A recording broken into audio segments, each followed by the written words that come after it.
Today we have with us Mr. Amitesh Rawat, who will be speaking about an MBA abroad versus an MBA in India. A little bit about Mr. Rawat.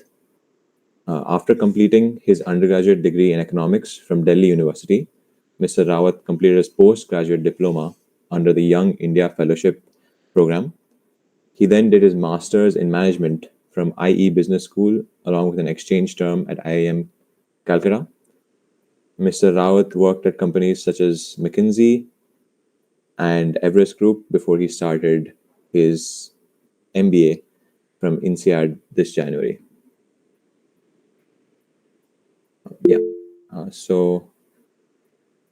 Yes, this meet is being recorded. I believe there's a YouTube live stream also going on. So I think I'll hand over the session to Mr. Rawat right now, and yeah, you can go ahead. Gaurav, thank you so much for that. But please do not call me Mr. Rawat. That's the first time I've heard it. I'm like, nope, that's not where we're going with this. But thank you so much. Really appreciate this. Firstly, thank you everybody who's joining us today. I know it's a Sunday and nobody wants to be on a call on a Sunday. So thank you for taking out the time to speak with me and hear whatever it is that you've asked me about. We will quickly get started. I'm not too sure how you guys want to structure this, but what I had in mind is what we will do is I'll quickly give you a snapshot of what I've done in the past. So what Gaurav just said, what my decisions were around that, and then we'll break into studying, particularly in India, outside India. And does this sound fine? Like, I don't know if this sounds okay to you. The last part of it could be that we could take questions. Like, I know there is a list that I was sent. I can take the questions from there. I'm also happy to take questions here. Whatever's fine. So, Gaurav, if you have some mechanism around that, we can figure that out. Otherwise, I'm happy to go this way. Yeah, I think this way works. You can just give us this thing, and we'll take the questions at the end. Yeah, we had questions submitted beforehand, and we can take questions now after that as well, if we have time. Super. I think that's fantastic. Okay. Without wasting time. So yes, I'm Amitesh. Mr. Rawat. Yash, great that we have a question already. I love it. But we'll take the questions in a bit. I'm not Rawat. Definitely not Mr. Rawat. I'm Amitesh. I studied economics because I did not want to go into anything which had to do with chemistry and physics. I hated it. And the irony is that I'm talking to a bunch of folks who technically have studied this for the longest period of their lives. And I hope you're enjoying it. Very important. I did economics because I think it was the most relatable subject for me. I wanted to understand if I'm buying a coffee. At that point, it used to be Cafe Coffee Day. If you're getting coffee from Cafe Coffee Day and then you're going off to that place, that one coffee, how would it affect the GDP of your economy? And that is just the mere thought in my head.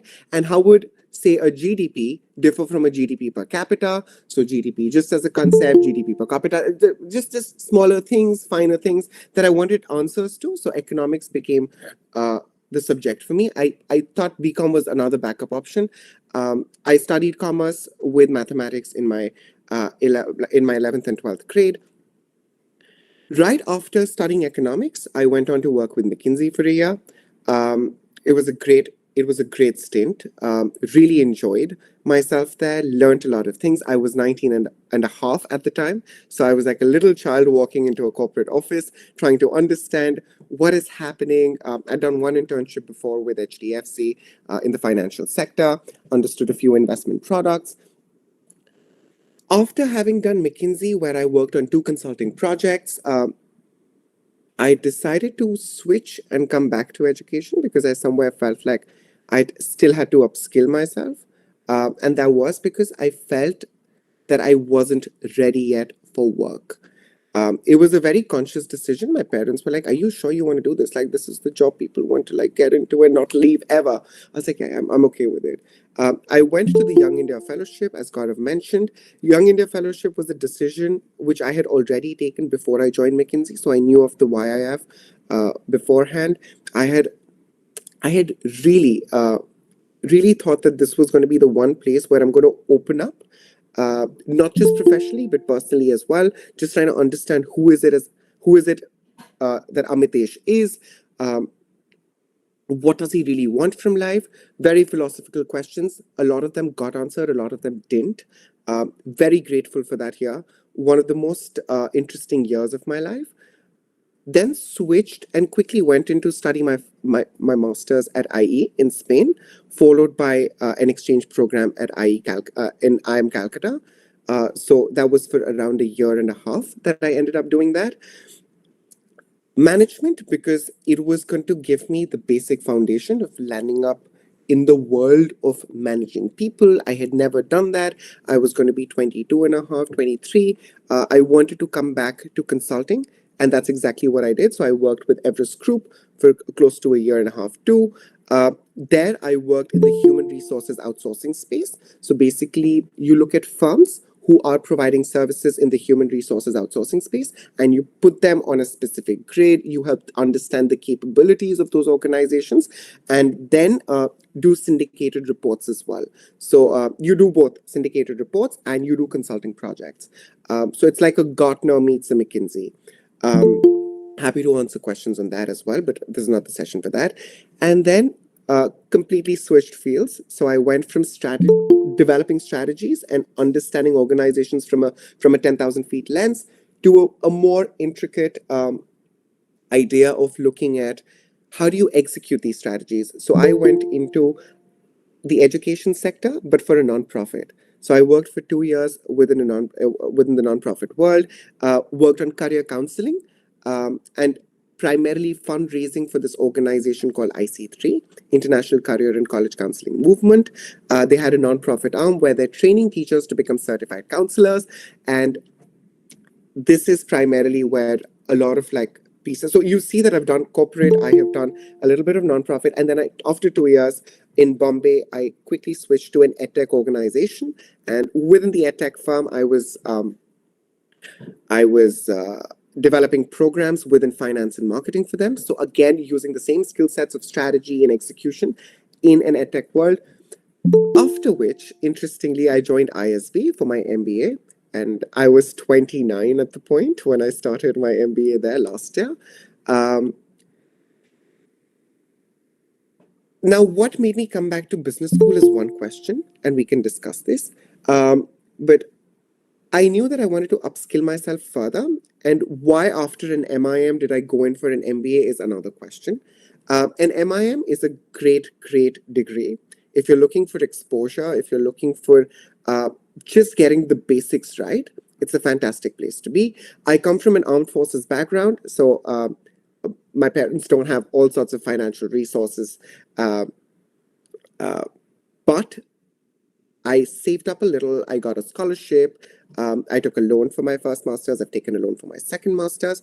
So I'm currently like in debt, crazy debt. But I think the interesting part of all of this is IE for me was to open myself up to the world where I hadn't had the exposure to 67 nationalities in one classroom. At the age of 20, at the age of 22, that's a huge deal. I can come back and and that's exactly what happened to me. I got recruited with folks from IIM Ahmedabad, Bangalore, Calcutta.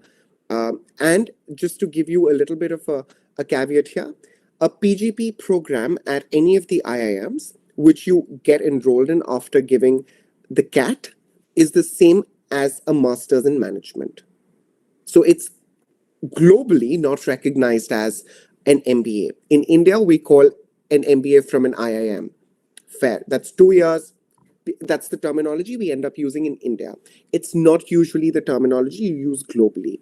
A PGP degree at any of the IIMs or IIFT or MDI or SIBM, these are all MBA colleges that I'm naming. If you have questions around that, again, hit me up on LinkedIn. We can talk more about this. We did. So MIM was a very new concept in India. People do not know about MIMs as much. It's catching up. And at that point, we didn't have deferred MBAs. In your time today, a lot of folks have we did have MBA 2+2. I did not apply for any of them. MBA 2+2 is a deferred MBA program where you apply as a college senior. So you guys in your second, third year, fourth year apply to Harvard Business School for an admit, which is a deferred admit. So you will join the school, say 3 years after graduating from BITS Pilani. So you get 2 years of experience in, or maybe 3 years or 4 years, whatever the school says. And then, but it's highly competitive, as you resume. I think Yale also has a Yale Silver Scholar program. I think Stanford's doing something similar. Chicago's doing something similar. Booth. So these are schools in the US. I, for once, knew that I wanted to do a 1-year program. I did not have 2 years to invest in a full-time degree because I'd already done 1 year of management before, like I mentioned at IE and IIM Calcutta. I wanted to come out from a quick school with a degree, maybe. Like, yes, it obviously helps getting interviews for sure. But it was also genuinely about upskilling and building my network globally again. And a very conscious decision this time. I went into ISB, did 2.5 months at ISB, and realized that I heard back from INSEAD at the same point in time. And I decided I had a choice to kind of stay back at ISB or drop out and do INSEAD. But that would have meant that I'm taking 7 months off. So the timeline looks, last year in April, I started ISB. May, June, I did it. June somewhere, I had the decision from INSEAD. And then I was like, do I want to continue at ISB or not? And if I would have left, it meant that I had 6 months from June to December because I started my MBA this year in Jan. I decided to drop out, as you would have figured, and then did an internship in Rwanda, in Kigali, in Africa. And I launched 2 brands for African Leadership Group just before I started my MBA. I started my MBA on the Singapore campus and then switched to Fontainebleau, which is in France. And I lived 4 months in Singapore, 2 months in Fontainebleau. And for the summers, I am in Paris. I am at my friend's place. It's a beautiful apartment. I got lucky. And then right after, I'm now interning. I'm going to be going back to school in Fontainebleau next month at the end of the month. So that's what my journey's been like. I think that's a lot of introduction. I will quickly jump into the questions that we have, and I know we have a lot of those. But before that, I'm just thinking if we want to cover the Indian MBA versus the abroad MBA aspect of it, and I'm happy to take you through some pointers. But before that, do we have a quick 3 minutes that we can kind of take for Q&A, or 4 minutes, and then we can jump to the questions? So I want somebody to unmute, like raise your hands, we can unmute and we can go. Does that work, Karav? Yeah, we can do that. We can do that. Perfect. Yeah. Anybody has any questions? And if we don't have go questions, ahead. that's perfect. Unmute. Yeah.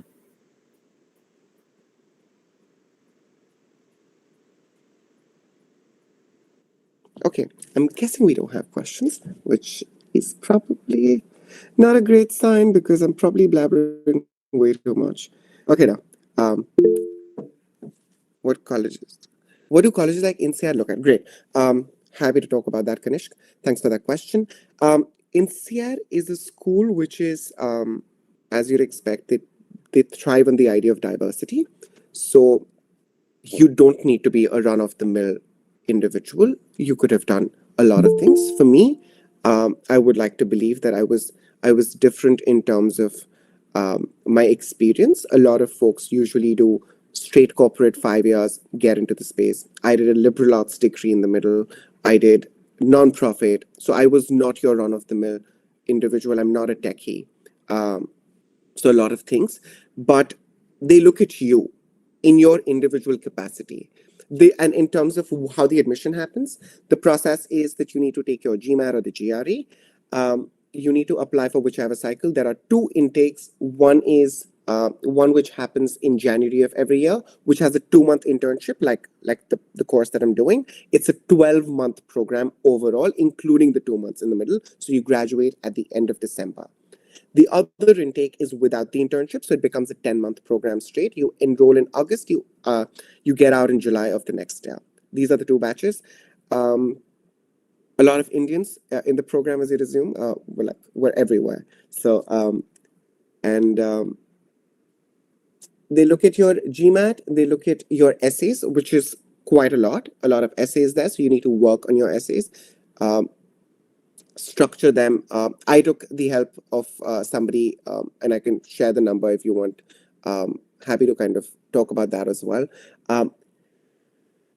I took the help. I got 12 essays for INSEAD. I think 12. It was around 12 essays that you need to do.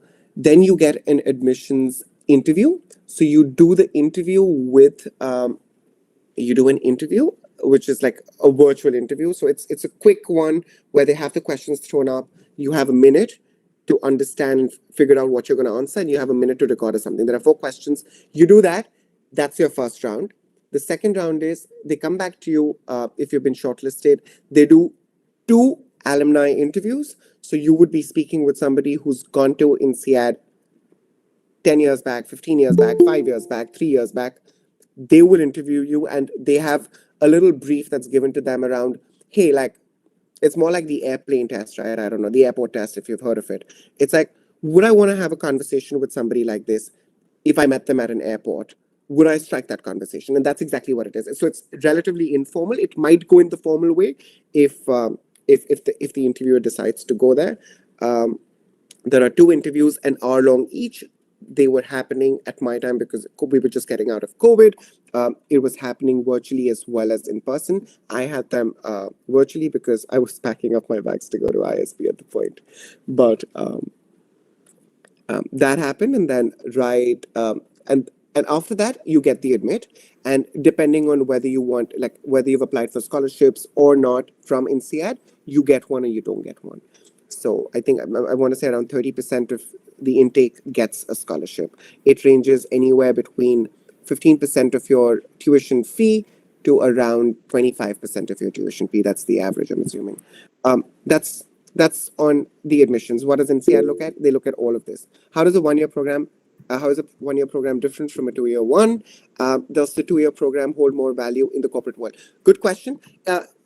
Zaina, I hope I'm getting your name right. The idea here is a 2-year MBA is a very good, strong foundation, and it depends whether you look when you call it an MBA. Are you looking at an MBA in India, or are you looking at an MBA in the US? Both are very different. Or if you're looking at an MBA in Europe, so there are 3 distinct buckets that you can block it into. An MBA in India would usually mean, you're welcome, Kanishk, and please don't call me sir. I'm not there in life yet. I promise you, I'm genuinely a student, so please let's not go there. Makes me feel very old. Not there. But no, thanks for that. So coming back to that question, a 2-year in India is a PGP program. When if I tell an MBA to my parents will be like, oh, beta, I am A, I am B. Oh, beta, that's the place to go. Fair. And these are incredible places to go. Like 100%. I know people who've made associate partner at McKinsey, BCG, Bain. Like in 10 years, it's quick, it's efficient. You're hitting the nail, bam, right there. So if an IM ABC happens to you, you should definitely consider it. These are fantastic schools which have really worked very hard to build up their reputation. But yes, it's a lot of hard work and all of that. So, which I'm sure you guys know, you're at the best college in India, so for engineering. So moving on, the 2-year in India is usually right after undergrad. So you get out, BITS Pilani done, I'm going to IIM Ahmedabad. BITS Pilani done, I'm going to IMC. Easy, that's an MBA. If you're looking at working before an MBA, then the option becomes in India, it becomes schools like ISB, where you come in with minimum, you guys would know there's something called the ISB YLP, which you can apply for right now while you're in school, while you're at school as in like undergrad school. You apply and then you go ahead and do your application, get admitted to ISB. It's called the ISB YLP. I'm sure you guys know, right, Gaurav? You guys are aware, no, right? first time I've heard about this actually. Can I also ask if the audience is more 2nd year, 3rd year, 4th year, or like which year, or all years? It's actually pretty evenly split. A Oh, lot Lord. of first and fourth years. There's some Oh, fifth Lord. year students as well over here. Okay. So Cool, yeah, it's Prakash. pretty Thanks. evenly split. Yeah, Awesome. So there are a lot of these programs that a lot of business schools are running. Thanks for that, Gaurav. yeah, A lot of these, so that's one thing. So you can consider that to be a like an MBA equivalent of global MBAs. So London Business School and INSEAD, a Chicago Booth, or a Wharton, or a Stanford, or a Harvard. All of these are in the same range. And if you want to get a better understanding of that, go to Financial Times and check out their rankings. What they do is they bridge, like they will help you silo the programs. So the PGP programs goes into the masters in management rankings. The MBA program at ISB goes into the MBA rankings. So that's how they're different. Now that's India. INSEAD has an MIM and an MBA. MIM requires on average a year's experience. I went in with a year's experience. You can choose to go right after. There are a lot of people who do that. I don't know a lot about the INSEAD MIM, but I'm happy to talk about it. I know it's recently started. They've had the first batch which graduated. I think the second one's on their way and will be graduating soon. And then America mostly has the 2-year MBA. So INSEAD is a 1-year MBA. London Business School is an optional. You can kind of convert it from a 16-month to, I want to say, a 20-month MBA, because you can do an internship or you can choose not to do an internship, something like that. Moving to India, usually internships are not a part of the 1-year MBA program like ISB, but it is a program of the 2-year PGP program at IIMs. So in between, in your summers, you would go to a Coca-Cola, you would intern with them, they would most likely roll out a pre-placement offer, and you would land up with a Coca-Cola at the end of it.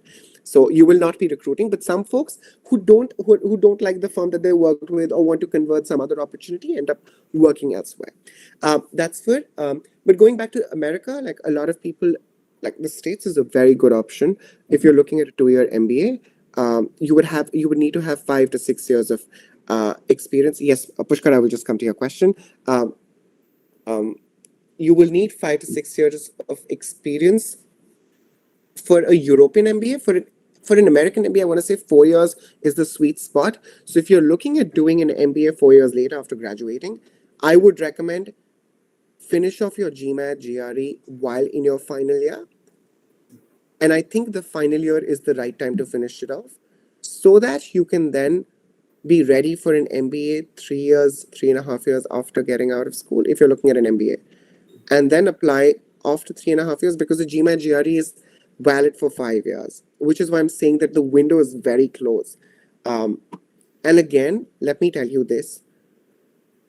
None of this, while I'm saying all of this, none of this is going to talk about your potential as an individual in the workspace. A BITS Pilani is a great place to be, and INSEAD is a great place to be, but none of this translates into you being the best performer at work. At work, the dynamics change. And I can promise you this, I have seen great folks at academics turn around and say that work life sucks. They went back to academia. Fantastic. You can go do a PhD at a later point in time or right after. I know folks across.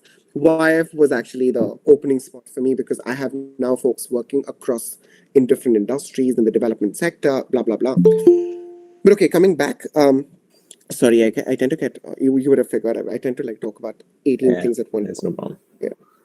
Yeah.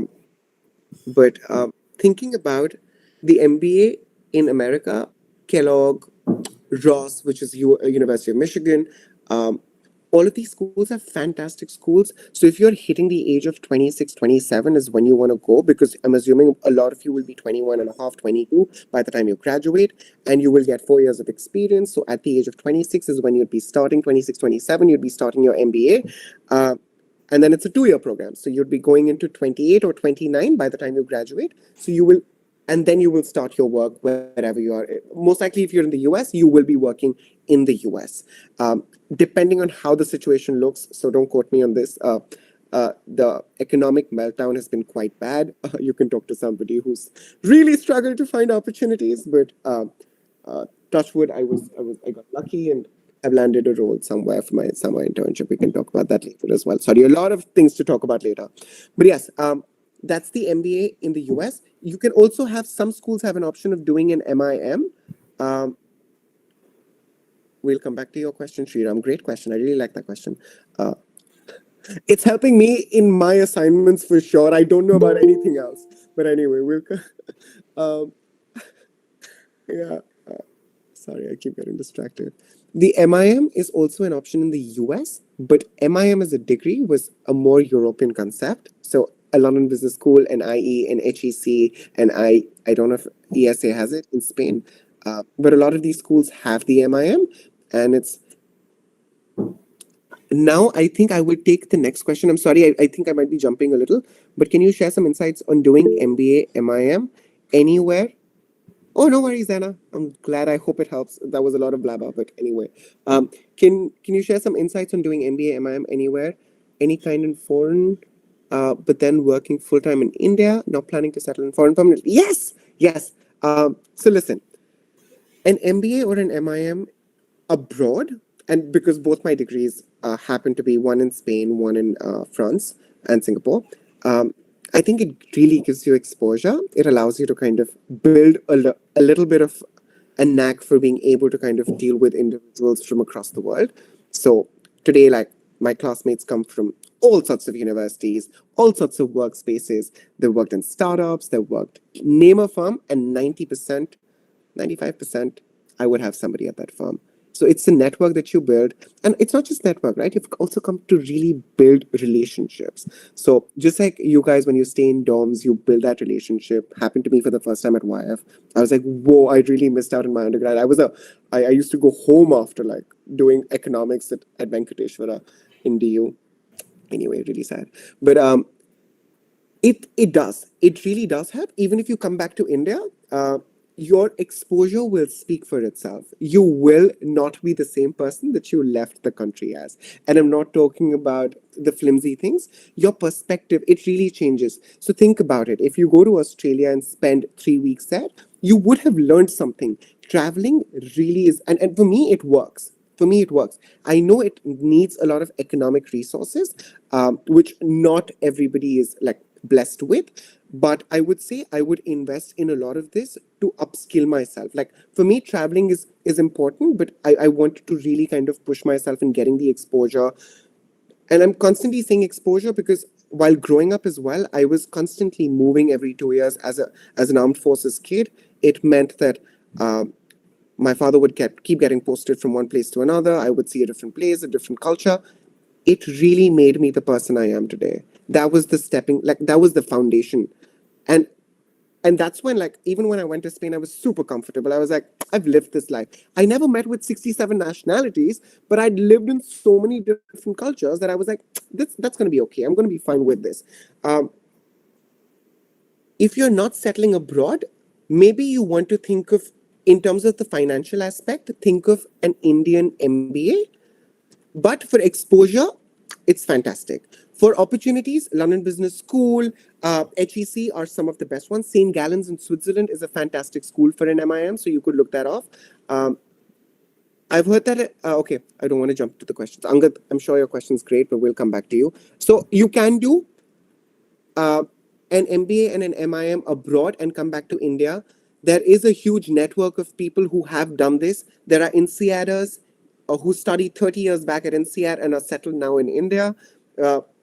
CEOs of different organizations, not just for profit, non-profit as well. I was very surprised by that. Very cool stuff that's happening. So yes, that works. I will quickly jump to the next questions. I think the questions have started to trickle in. I love it. Any idea on how ChatGPT will impact essay part of the exam? The evaluation, yes. So the impact of your ChatGPT is going to be a bit. I don't know how much. There has been no verdict on how are they kind of inculcating the idea of how ChatGPT's responses will be checked. But I would say that I would use it very cleverly if I were you, but cleverly in a way, and do not quote me on this. I would actually be a lot more personal in my essays. The essays are so personal that when you start writing them and you think about them, ChatGPT can only do so much of a job. Maybe it will structure your essays better. Maybe, I don't know, because at my time we didn't have it. So I have no idea how much it will impact. They are trying to, I think the European schools, specifically UK right now, if I'm not wrong, just came out with this whole thing that they will help their undergrads, just like you, build on their query skills. So, like, how do you check Chat GPT? How will you build on those skills? So they're doing that. I'm assuming they will somewhere down the line be accepting of this because they don't have any other way to go. That's my answer. And that was a quick one, but I will move to the next one. Do I need to give both GMAT and GRE if I'm aiming for an MBA, or just GMAT works? GMAT works. Take one exam, be happy, do not prepare for multiple exams. It's a bad way to go. I only worked with the GRE for all the years. So GRE, I would choose one and I would stick to it. Take a mock examination for both and figure which one works better for you. I hope that answers your question, Rudra. Kushi, we'll move to yours. I read somewhere that universities might give preference to GMAT scores rather than say 3-year-old scores. How true is that? And does it really matter? No, I don't think so. So the top schools across India, they are obliged to take your 5-year-old scores. Yes, a recent score might give an advantage. So assume that all your stats are same. So Kushi and Angad, both of you have the same profile. You worked at the same places. A person who has a recent score might have, I don't know, might have a slight advantage. I don't see the reason why I should still choose Angad if he has a score which is more recent. It will just say that his acumen at that point in time was probably better. But I know people who went to Columbia Business School with a score that they had back in undergrad. So somebody who went to Wenki actually with me went to McKinsey later, and then she worked for McKinsey, she switched geographies and then went to Columbia. But she had a score from her undergrad. So I don't think that is true. I would have my doubts. I don't think it works that way. That would be very stupid. Like, only because I seem to be smarter today, like, what doesn't mean that I wasn't smart. Like my earlier score means like, oh, like, I don't know. I don't think that works. So I hope that answers the question, Kushi. Angad, we'll move to yours. I've heard that MIM is a sort of shrugged off at big corporates compared to an MBA. Is that true? Yes, Angad, good question. Fantastic. Indians hate it. So India, if you go back and you say, oh, I did an MIM and look at me, like I have a London Business School degree. London Business School will work because they know about London Business School. What they don't know about is an MIM degree. They'll be like, what is that? I've never heard of this. So they love hearing the word in MBA. Like, that was also one of the other reasons. So if I want to, like, if I ever come back to India, like whenever it might just happen right after my MBA, it might happen a few years down the line. And MBA will be an easier doorstep into most organizations because they love hearing the words MBA. So, and fortunately, and as much as it's not the right classification, a PGP degree from IIM is classified as an MBA just verbally. It's not classified as a MBA degree in the global convention. So that's to answer your question. All right, Amitesh, just to follow up on my question. Go ahead. So yeah, like on average, an MIM is usually taken by people who have like 1 to 3 years of experience, whereas an MBA, just speaking in INSEAD's context, right? Like from what I read online, that people who come for an MBA, the 10-month or the 12-month program, they have an average experience of like 6 years at least. Yes. So that's how they distinguish it. Yes, go ahead. What's your question? Yeah. Exactly? So for someone like me who is planning to settle abroad eventually, Right. an MBA would be a more practical option. Is that right? No. So Angad, if you want to settle abroad, you could settle even now, right? Like, I don't see why that's a question, because think about it. It's a good question. It's actually a very good question. You could do it at either ends. You want to go today, you get admit to INSEAD MIM, you get an admit, and you go and you study the program across, I think, 2-3 campuses. It's pretty fancy. Like, you're like, I'm in Abu Dhabi now, I'm in Singapore now. Like, it's pretty cool. But outside of that, I don't see a reason why that would differ, because if you want to settle, you can. Because I didn't at that point when I went for my MIM want to stay back. I had come with a very clear perspective of, hey, like, I think I want to go back. I did have a job in Dusseldorf in Germany, but any which way, like, the circumstances were such that I got a consulting job in India. I was like, it works better. Yes, the pitching to the consulting firm was a dreadful task to help them understand what a fucking MIM is. Sorry, excuse me for my language. Was a nightmare. Was a horrible nightmare. So if you're looking at an MIM, go to a school, try and stick around, because they don't understand what an MIM is back in our country. Which I don't blame, because MIM, like, they'll be like, dude, what is MIM? Matlab, did you do masters in communications? Which is not a bad thing, like, it's a great thing, but they can't identify what's happening, where is happening. So think about it. I would choose according to when I'm ready to go to school. Are you ready right after BITS Pilani? Those are the questions I would ask myself. Do I want to start right now in an international space and not experience India? In terms of the workspace, or do I want to just like work right now, maybe from the India office, take a transfer to the Singapore office or to the Hong Kong office or to not the China office, maybe, or like you just take wherever you work internally to the US, you work and then go into an MBA. So you can figure accordingly, right? Yeah, thank you for answering. That was great. No worries. No worries. And connect with me if you feel like you want to like discuss it further. We will move to Rupesh. Does your first job affect your MBA application? Like, if I work in finance or consulting industry, does that boost your chances of getting admitted? Good question, Rupesh. Clearly, you've done some research, and which is why you're coming to me with this question. Fantastic. Yes and no. You do not have to look at it in a way that, so I'm starting off in, I don't know, I want to say, you're starting off at a tier 3 firm, and a tier 3 firm, just in the way the corporate lingo works, right? And oh my god, like my chances are zilch, nada. Not true, but also schools brand, like they love brand names. Having a BCG, Bain, blah blah blah, Microsoft, I think it always helps. So if you can, try and get one brand name under your resume, like get it on the resume, get it done with. But I know people who've done very, very good work in smaller scale organizations and have made really good impact. And if you can talk about that. So the problem with that is it's usually that schools don't know. There are so many organizations. How do you prove that you're excellent? With a Microsoft, you know that their vetting process is very strong. So they would take a certain bunch of folks. I'm not saying everybody is that way, but I'm saying that a majority of the process looks that way. So you can particularly try and find a route out of a good big brand name like Microsoft, blah blah blah, Amazon, XYZ. Work with them.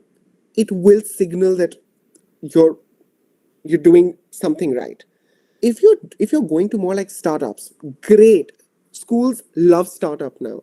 So then you need to then pitch to the school that that's what you did. So then your role kind of takes over. What did you do at that specific firm, right? That becomes critical. So I think that's how you answer this question.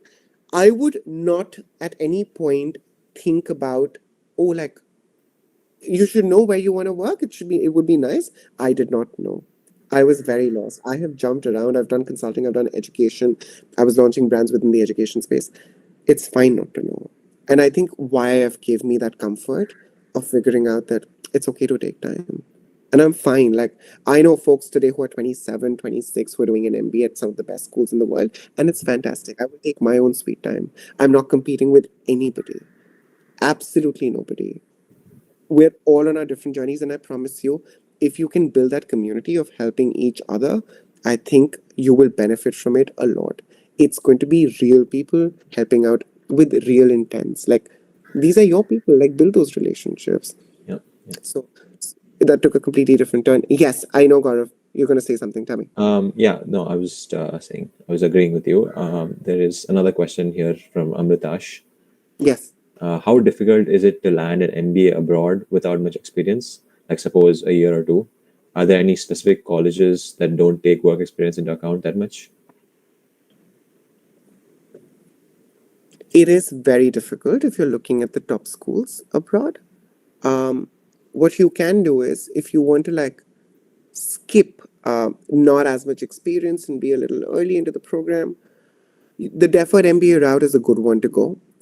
You can apply now, get admitted, get admitted to a Yale SOM, School of Management, and then go into working for say 2 years, and then they will tell you, though. They will tell you, like, you don't get to decide how many years of experience you'll need to get, like, start school. But there are schools that don't need work experience into account as much. You'd have to do the research. I in this case, I would, if you're looking at institutions with a certain reputation, it usually, I haven't heard of MBAs take people without experience.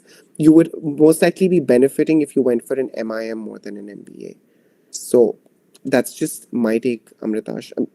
Again, all of this is very biased because of the experiences I have had. So I might be completely wrong. For a lot of you, you might find opportunities, say at an HBS, say 3 years with 3 years of experience, and I know people have done that. Angad, go ahead. I know you have a question. Yeah, so just comparing Indian schools that offer MBA, let's say your IIM, ABC, and your INSEADs and your Harvard. So, how difficult is it on a relative scale, like you getting a 99.98 percentile in your CAT, or you scoring a 720 in your GMAT, or an equivalent score in your GRE? Fantastic. Brilliant question. Like, I think super, you hit the nail on the head. It is about your acumen, and it's also about what you're looking out of it. I did not take the CAT. I knew that I would not be doing the CAT route. 100%. What I did do, however, is got the Indian exposure through my stint at IIM Calcutta. If you can, Angad, get a 99.98 percentile in CAT, and you're getting admitted to an IIM ABC, LIK, whatever, dude, like, why should you not do it? I don't see a reason why you should not do it. Unless you're very fixated in your head that you only value like an MBA abroad, then it's a personal thing.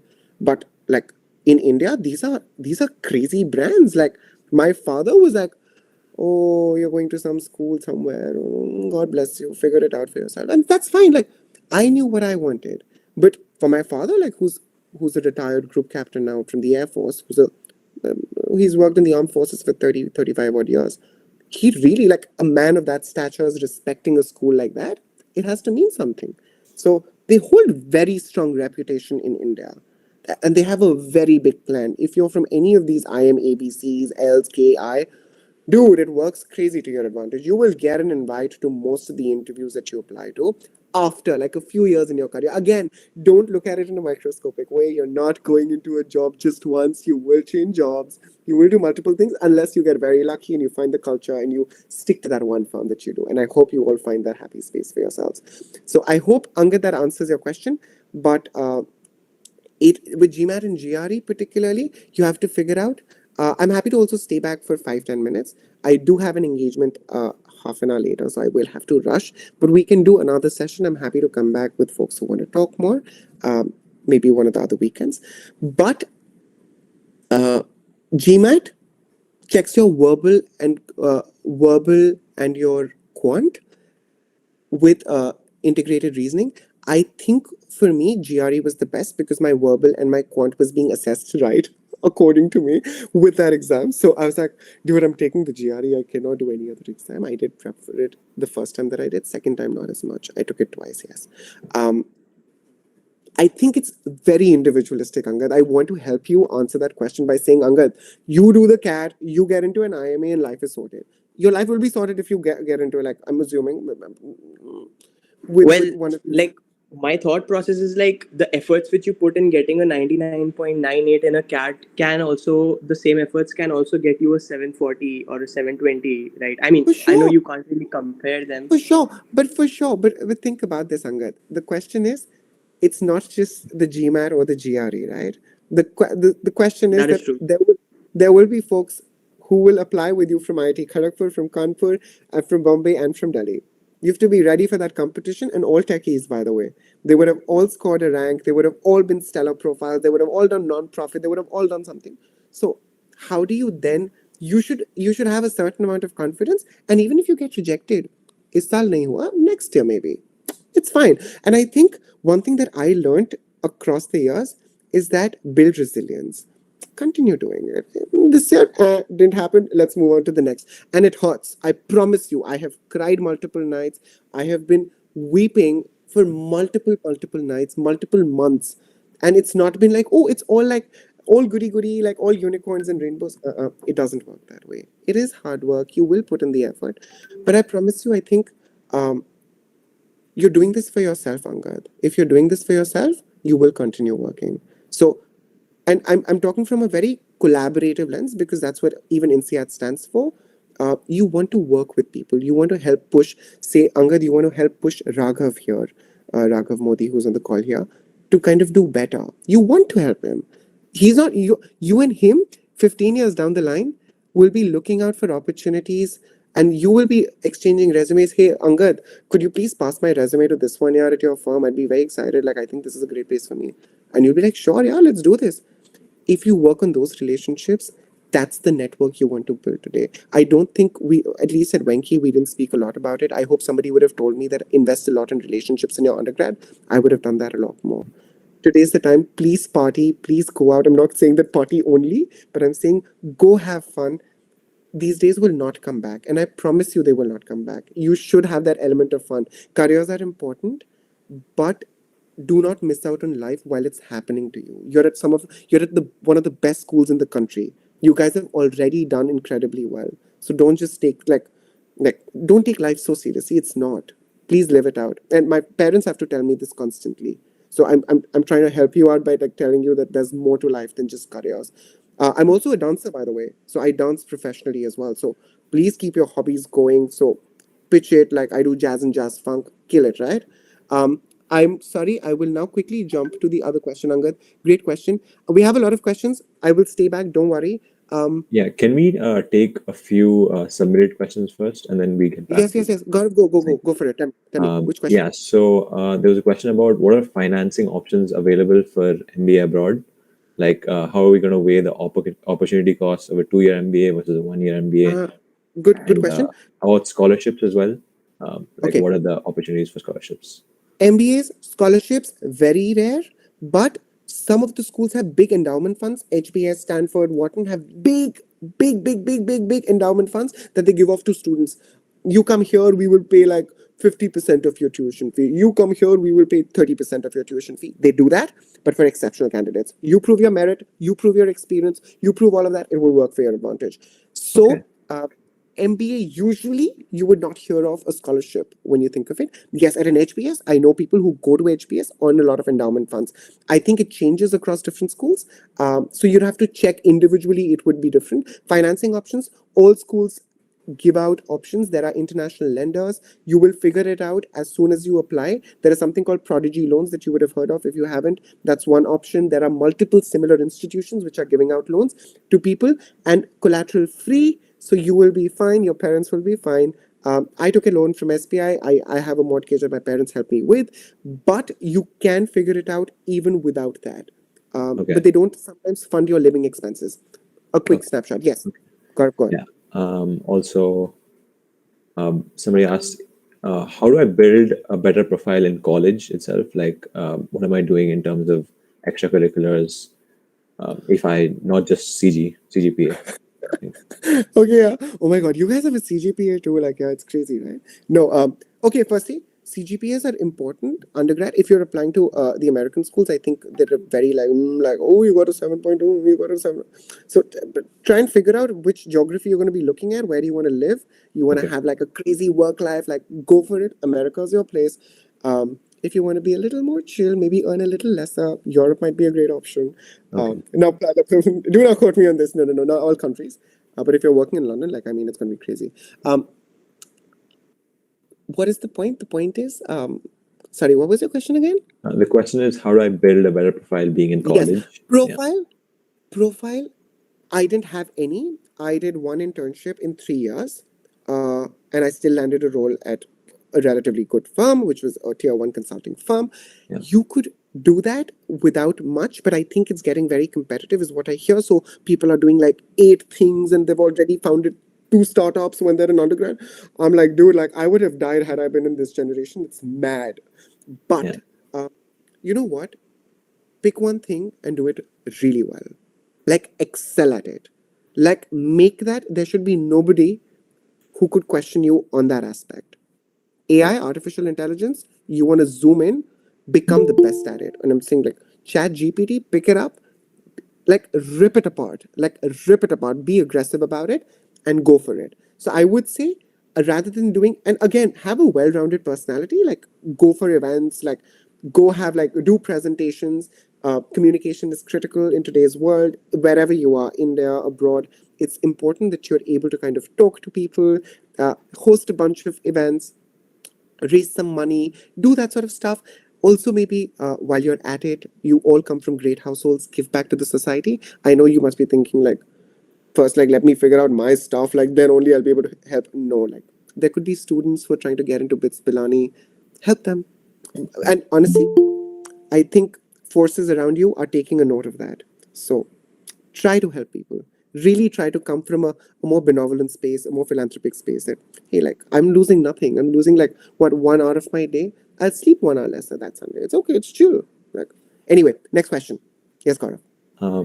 Yeah. So, what is it easier to get into IIMs or top business schools in the US or Europe, or like the difficulty and also the just general pros and cons versus like fees and exposure?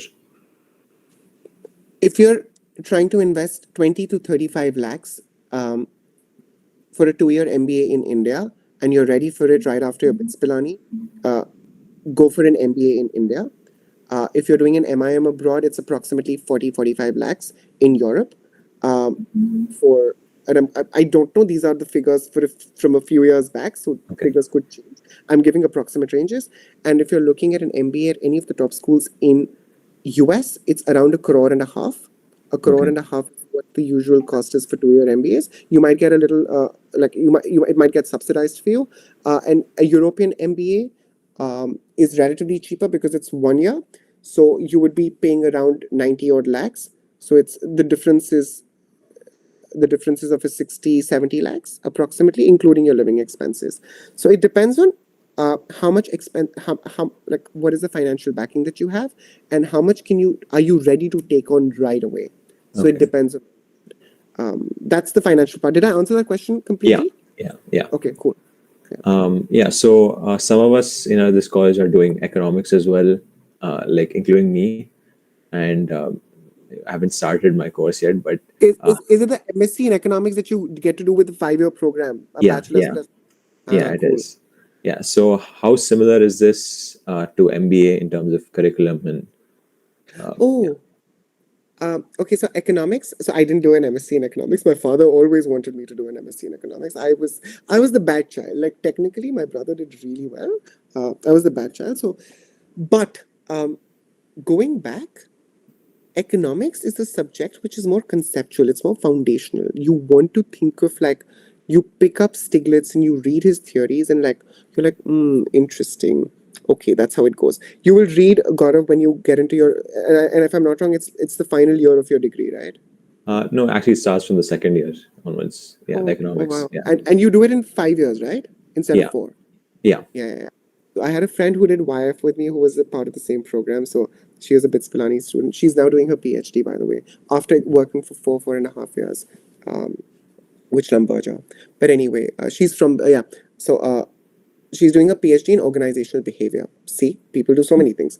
But economics and MBA, economics is more analytical. It's more like it breaks you into, like, helping components, like understanding how, when you'll start looking at GDP formulas, you will look at what happens with demand and supply, very basic concepts. With a master's, you might just go into econometrics for a bit. So correlation, all of that jazz will come into the picture. Yeah. It's fun. It's really fun, but it's a little more academic. It's a little more research oriented, but it's highly valued. And MSc in economics, and if you went to, like, I don't know about what the BITS Pilani curriculum is, like a Delhi School of Economics, or a Madras School of Economics, are very valued. I know quite a bunch of folks who went to Delhi School of Economics for the masters. Like, a lot of my classmates from economics went to study economics. I was like, I will not pass if I study more economics. But anyway, you can see which one works better for you, but economics is more core foundational. MBA is a little more, hey, like, oh, Zara positioned themselves a certain way in Spain versus how they position themselves in America. Yeah. Interesting question. So it makes you think. It's more application. Economics can also be application because you are talking about the real world, but it's taking it into a more it's taking it into more into the textbooks to understand the foundations and then helping you correlate. But the correlation usually doesn't happen with economics. It happens with applied economics as a subject. So that's a Okay. different one. Okay. Yes, Gaurav. Firstly, Yeah. I'd like to apologize to everybody for taking time over. We're going to be stretching for a bit. Feel free to stick around. Happy to answer more questions. If you can't, thank you for joining us today. It was wonderful meeting you all, and I really respect that you gave 1 hour of the day today to hear me blabber. Like, I can't believe that. Gaurav, go ahead. Yeah. So I think we'll get back to some of the questions that are in the chat. I think we left off from here. Khushi had a question. Do colleges prefer people who have work experience in the finance or non-tech field to people with a tech background? Is there a particular way in which I can structure my profile to get an admit with tech background? Nahi, Khushi, don't do that. I'd feel really bad for you if that's how you do it. It it's artificially curating it, which a lot of people do. I would say, and my personal opinion is that I would go into the field that I perhaps love the most because I'll be able to prove that I did work which was meaningful. If you want to go the whole route of structuring your profile, try to get a corporate in the picture and also try and maybe at least back in the day, it used to be that you do corporate plus non-profit. It works. I did non-profit because I had the YF exposure. So I had a lot of friends in the development space, and I really believed that working with the grassroots could make an impact. So I chose working with a non-profit or philanthropic organization because I really wanted to do that. You can choose to do just finance at Goldman Sachs for 6 years and get to an MBA. It doesn't matter. Even if you do finance with an NBFC in Bombay, which is not known, I know an INSEAD who did that. So it doesn't matter. It really doesn't matter. Do something that you enjoy, Khushi. Something that will make you. You've got to do it for 6 years or 5 years or 4 years. It's not a short period. It's like your BITS Pilani degree. You've got to make sure you're investing right.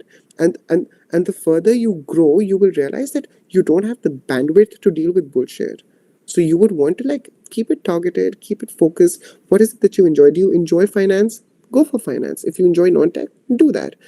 Structuring it, I would say that then you start figuring out who your consultant is. Work with a consultant. They will help you with strategies. A lot of folks do this. They work with strategies on how to charter your course. A lot of students who go to Harvard and Stanford and Booth for undergrad do this since they're in eighth grade since eighth grade. So 4 years of just planning completely of how am I going to get into Harvard, Stanford. So you're at BITS Pilani, they're at Harvard. They worked for 4 years to curate, get into horse riding, get into archery, and to be able to put across their profile in a certain way. So that's what they do. So think about it. If you want to structure it, go for it. Check out consultants. I have one consultant who works this way. Happy to kind of give you the contact for this. Reach out to me on LinkedIn if you can. That'd be wonderful. I hope that answers your question, Khushi. Should we move to Harshal's question, Gaurav? Yeah. So there are some finance specialized courses like quantitative finance, computational finance, etc. Where can you go as a freshman in the US after taking GRE? What are your views on this? Oh, these are fantastic programs, by the way. Like, if you do any of these, like, they sound very like. It sounds a lot of numbers to me, and if you're good at it, go for it. You'll make a lot of money. Like, I think it's fantastic. Like, I know for a fact that any of these programs are going to be the future because a lot of your programming, all of this, even in India, people are earning crazy money. And if money is your objective with such courses, because the skill set needed is a very different one, and there are not enough people with these skill sets. So, Harshil, I hope that answers your question. If you can, and if you're interested, and if you have the financial resources, you should go ahead and do this. And not just in the US, but also like there's something called the quantitative masters in quantitative statistics at ISI in Kolkata. You wouldn't have heard of this. It's a fantastic program. It fetches you like it fetches you great packages. So if you're looking at packages as a deal, like do your research, you will know where to kind of do. I was very interested in figuring out what programs being run everywhere. So I was crazy. Like I would be on the internet looking for random programs. MIT has a program on policy and tech coming together. I was like, dude, that is crazy. Like that's so fun. But like I never went for it. But yeah. Yeah, actually, related to that, I think there was a sort of an interesting question. How can management graduates get into public policy think tanks? Oh Are yeah. MBA So programs abroad better suited for this? Yeah. yeah, so good question. There are a few organizations. Public policy roles would be difficult because there are programs built out for public policy. There is an MPP, a Master's in Public Policy, or a Master's in Public Administration that you could take, and that could help you charter your route to the public policy world. You're better off in that route. Something that also I was considering at one point. World Bank, the IMF, all of these institutions love your graduates from these courses. Harvard Kennedy has a program, the MPA ID, the Masters in Public Administration with International Development Specialization. Great program. I think it's also STEM, which allows you to stay back for I think, if I'm not wrong, for 3 years, and then you're allowed to kind of figure it out with STEM OPT, how you want to take it forward. So it's a very good route, but for an MBA, it's not usually the norm to be seen with in a public policy world. But what happens in the States is it's very interesting. They do an MBA with an MPP, so it becomes a 3-year program, and you spend around I want to say around 2.5 crores, maybe subsidize it to 2 crores if you get scholarships across. So you do a Harvard Kennedy and a Harvard Business School together. So great programs. You could also do it across schools. You could do a Dartmouth, a Tuck MBA with a Harvard Kennedy or a Stanford program. So these are like these people like love taking each other's kids and like playing around with them. That sounds so wrong. Sorry, but that's one. Does that help? Like public policy, you can get into a Dalberg, you can get into like these organizations after an MBA. I know people who do that even after ISB. Ideally, not the route. Like you can do it. I could do it as well at some point, and I think I will. Ideally, not the most recommended because this is for-profit business, but you have some skill sets which are important to you. Sustainability being one of the concepts that's coming up. Moving on, Gaurav. Yeah. I hope that answers your question. Really sorry we're doing. Yeah, I think that was a good explanation. What is the role of an MBA? So MBA, and like how vital is it for a consulting career as an engineering graduate? You said a consulting career. Yeah. Oh, an MBA will help you. I think an MBA will help you, but it depends on which MBA you're doing. If you're going to, I would say, if you're going to a booth, study finance. Finance has like study MBA in finance, like specialize in finance because it's a school which is known for finance. But an MBA is usually the route for consulting. So if you're wanting to do like any of these strategy and Accenture, Bain, BCG, MBA is the way to go. So it is important, but not the only way. There are people from IITs, from St. Stephen's, from LSR, from College of Business Studies in DU, BITS Pilani, who go into consulting every year. I'm sure there are people who are heading from BITS Pilani into consulting for their consulting roles. So that's that. Yeah, I think we are mostly done with the questions. If anybody else has any questions in the chat, we can take them now. Anybody who wants to say anything, or else we can wrap up.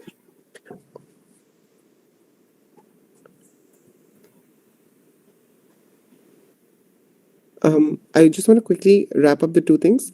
Kanishk, your question was entering fintechs is suggested for us. You enter the space that you enjoy, Kanishk. Do what you like. There is no charter route. Like there are people, an MBA class is made of folks who've come from across different industries, including the non-profit world, from public agencies. You could have done anything. You should have just done it well, and you should have been able to explain that and put it down on paper. That's all that they're looking for. So if you don't do finance roles, do a fintech role. If you don't do fintech role, do human resources roles. Like do whatever. But do it well, and then make sure you put it down on paper and help them understand what is the value that you brought to your organization.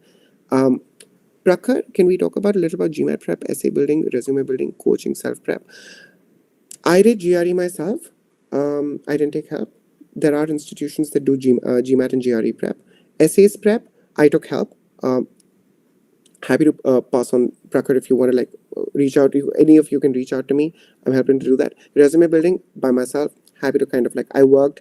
I had a lot of folks who'd gone to these schools with my network from undergrad, YF, IE, whatever.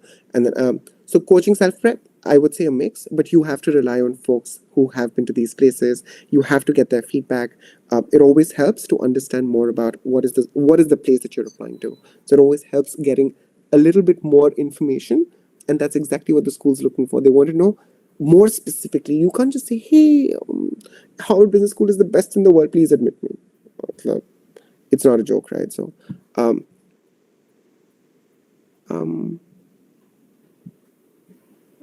we could, Nishant, feel free to reach out to me on LinkedIn. You can ask me questions for an MBA in Europe. I think we have answered most of the questions now. Yeah. Yes? Are we good? Yeah. Perfect. Gaurav, thank you so much for taking out the time. Yeah, thank you. Guys, I hope this helps. But again, I want to end with one message. Please don't take yourselves too seriously. Careers will be built. You guys have gone to great institutions. You're all from places that you will do well. Don't be too worried. Really don't be too worried. Do things, enjoy them. It's very short. You will not know when you hit 30. I was struck when it happened. I was like, 30? I'm 30 already. Don't.